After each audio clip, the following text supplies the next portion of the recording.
ہر وہ مسلمان جس نے اللہ اور اس کے رسولوں پر ایمان لایا اس پر رمضان کے روزے فرض کر دیے گئے ہیں، اور امت محمدیہ پر ایک ماہ کے روزے فرض ہیں، اور وہ روزے رمضان المبارک کے مقدس مہینے میں رکھے جاتے ہیں۔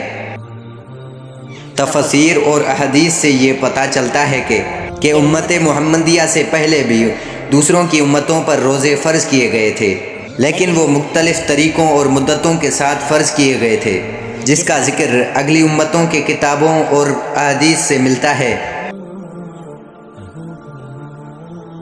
مثلاً صحیفہ ادریس میں حضرت ادریس علیہ السلام کے روزے بتائے گئے ہیں، جو اپنی ناپاکی اور پلیتی کو دور کرنے کے لیے روزے رکھا کرتے تھے۔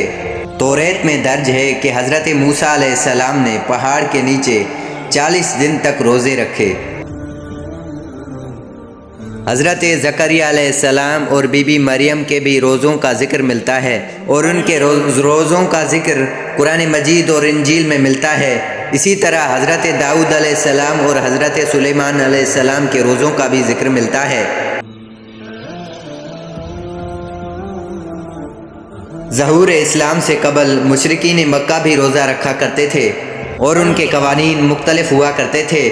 سورہ بقرہ میں اللہ تعالیٰ کا ارشاد ہے کہ اے ایمان والو، تم پر روزے فرض کیے گئے ہیں جیسے تم سے پہلے اگلی امتوں پر روزے فرض کیے گئے تھے، تاکہ تمہیں پرہیزگاری ملے۔ روزہ اسلام سے قبل مصریوں، یونانیوں، رومیوں اور ہندیوں میں بھی ملتا ہے۔ روایتوں میں آتا ہے کہ مولا کائنات حضرت علی علیہ السلام ان کے حواریوں نے ان سے پوچھا کہ اس سرزمین پر سب سے پہلے روزہ کس نے رکھا تھا؟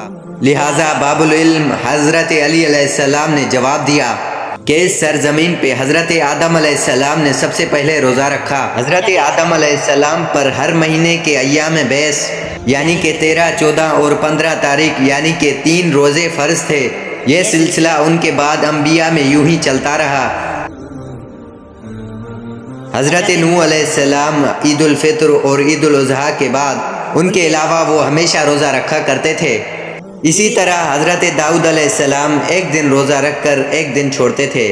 اسی طرح حضرت سلیمان علیہ السلام بھی مہینے کے پہلے 3 دن، بیچ والے 3 دن اور آخری 3 دن کے روزہ رکھا کرتے تھے، اور حضرت عیسیٰ علیہ السلام ہمیشہ روزہ رکھا کرتے تھے۔